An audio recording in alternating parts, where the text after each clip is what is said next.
Hey everyone, welcome back to the Redcat University. Today we're going to share some tips on how to mount the Proline Racing C-10 body onto the Gen8 platform.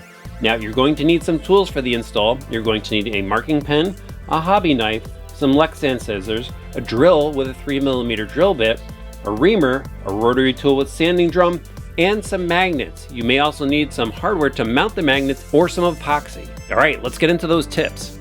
So first up, you'll need to locate the body mounts that came with your kit and install them into the front mount. Now we put the mounting screw through the third hole on the body mount to raise it up to the proper height. The next thing you're going to have to do to the Gen8 itself is to shorten the wheelbase. The C-10 body is a short wheelbase body, so all you have to do is move all of your links to the inboard positions on the front and rear of the truck. When doing so, it's much easier to access the upper links by removing the battery plate and then reinstalling it after you move your links. You'll also have to move your shocks to the inboard position for the new position of the link set. You may want to remove the front and rear bumpers as well. This will help during the mounting process. Finally, you'll have to remove the rear cross brace because the body will sit in this general area. There is a little bit of flex to the shock towers, but we found that many Gen8 drivers have removed this brace without issue. Next up, turn your attention to the Proline body and cut out the fender wells and the excess Lexan. Once you've done that, mount the bed to the cab with 4 screws, 2 on each side. Those are supplied with the Proline body. Once the body has been trimmed and assembled, place it on top of the chassis and place the wheels in the center of the wheel wells. Because of the Gen8's tall shock towers, you will need to cut holes in the rear of the bed for clearance. Take your marking pen and draw an area where you'll need to cut these holes. At this time, we also marked where our body posts will go through the front of the body.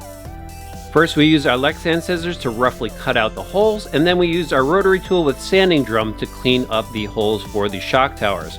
We used our reamer to drill the holes for our body mounts.